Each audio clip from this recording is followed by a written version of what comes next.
In this video, I'm going to demonstrate two of the depreciation functions, the straight line function SLN and the declining balance function DB. A company can depreciate its tangible assets such as a building. Basically what it is the tax laws allow a company to subtract the initial cost of a tangible asset like a building or a vehicle or some other sort of tangible asset from their income to reduce their tax liability. And normally what companies do is allocate that original cost over a number of years, which is the depreciation. So I'm going to switch to the depreciation worksheet, and you'll see that I've already entered some information here. The initial cost of the asset, which is $300,000. What we expect the asset to be worth, also called the salvage value, in 15 years, which is the expected life of the asset.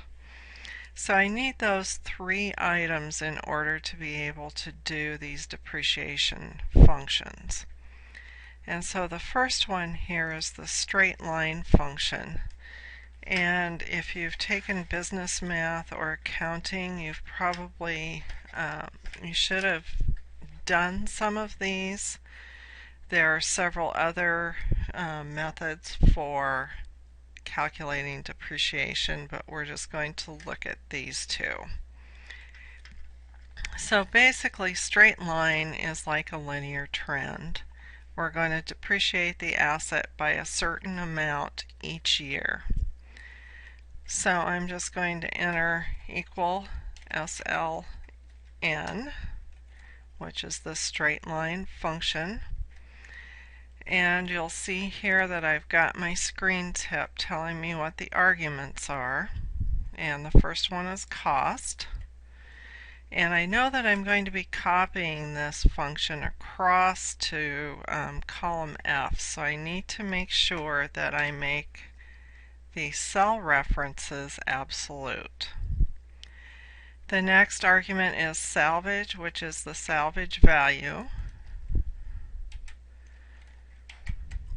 And the last argument is life. And I'm going to make that absolute as well. And once I've done that, I am finished with the formula. And then I can use the fill handle here to copy it across to column F. And as you can see, it depreciates by the same amount each year. I'm also going to go ahead and calculate the cumulative depreciation. So I'm going to start out doing that by entering equal B10. So I can transfer that amount to B11. And then I also want to calculate the depreciated asset value. So that means I need to subtract the cumulative depreciation from the initial cost of the asset.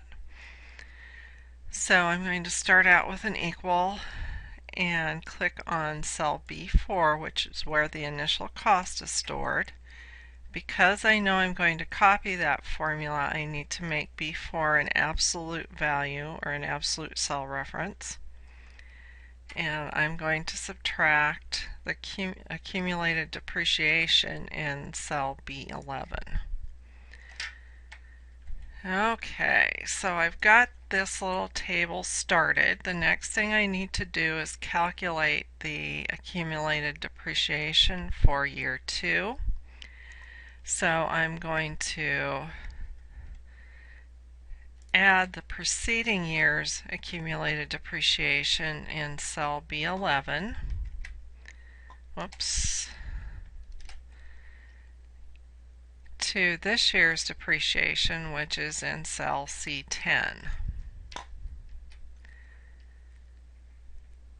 Then I'm going to go ahead and copy my depreciated asset value formula over. And now I have the two formulas that I need to complete this table, so I'm going to go ahead and select C11 and C12 and then use the fill handle to drag those formulas over. And there I have my yearly depreciation amounts, my accumulated depreciation for years 1 through 5, and the depreciated asset value for years 1 through 5. Okay, so now I'm going to calculate the depreciation using the declining balance method. And this is more of a growth trend type of a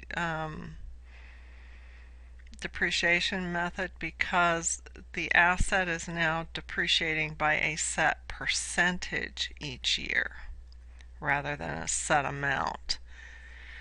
So I'm going to start out with an equal sign, and then I'm going to type the function name DB, and you'll see that many of the arguments are the same, although we do have an extra argument on this one.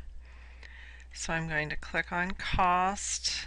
It needs to be absolute, and then the salvage value, which is also an absolute cell reference, the life, which also needs to be absolute, and finally I have one last argument called period, and in this case it's going to be year 1, and I'm going to go ahead and end my function. And then I should be able to copy it over through column F, and as you can see, as the asset ages, the depreciation amount declines. Okay, so then cumulative depreciation would be calculated in much the same way as we did up top.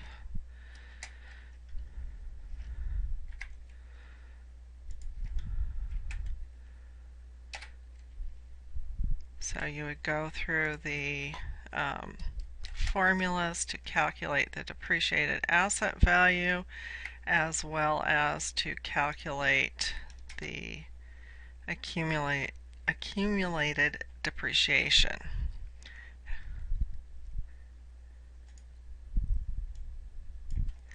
And then once I have both formulas in, I can copy them over. And you can see the difference between the two methods by comparing here. I would then choose the method that I wanted to use and transfer that amount to my income statement. And those are the straight line and declining balance depreciation functions.